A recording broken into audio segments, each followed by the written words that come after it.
కాంగ్రెస్ ప్రభుత్వంపై మాజీ మంత్రి బీఆర్ఎస్ నేత సవితేంద్ర రెడ్డి ఆగ్రహం వ్యక్తం చేశారు. రేవంత్ పాలనపై దృష్టి పెట్టడంలో విఫలమయ్యారన్నారు. ఇంటర్ విద్యార్థులు ఆత్మహత్యలు చేసుకుంటే ప్రభుత్వం నుంచి స్పందన లేదని మండిపడ్డారు.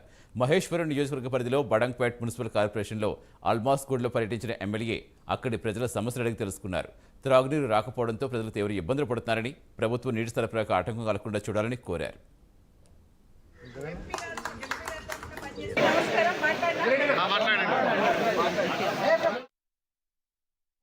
మంచినీటికి సమస్య లేకుండా ఎక్కడ అవసరం ఉంటే అక్కడ మంచినీళ్ళు ఇచ్చే కార్యక్రమాన్ని ఒక యజ్ఞంలాగా మొదలుపెట్టారు కేసీఆర్ గారు. ఆ రోజు బట్ మిషన్ భగీరథ అని ఏదైతే పేరు పెట్టారో భగీరథ ప్రయత్నం చేసి ఎక్కడైనా డ్రింకింగ్ వాటర్ అనే ప్రాబ్లం లేకుండా ఉండేటట్టు, రైతుకు సాగునీరు ప్రాబ్లం లేకుండా ఉండేటట్టు ఒక విజన్తో పనిచేస్తున్నారు కేసీఆర్ గారు.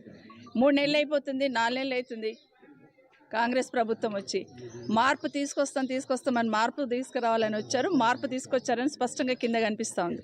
ఈరోజు ఎక్కడ చూసినా గ్రామాలలో కానీ పట్టణాలలో కానీ మంచినీటి సమస్య తీవ్రంగా ఉన్న పరిస్థితులలో కనీసం ప్రభుత్వం నుండి రివ్యూ ఉండదు, డైరెక్షన్ ఉండదు.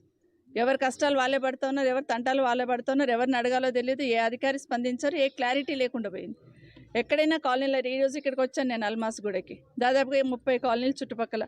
వీళ్ళందరికీ కూడా ఈరోజు వస్తున్న వాటర్ కూడా ప్రెషర్ లేకుండా వస్తూ ఉంది. దాని తర్వాత కనీసం దాన్ని వారంకి ఒకసారి వస్తూ ఉంది. దీనివల్ల మాకు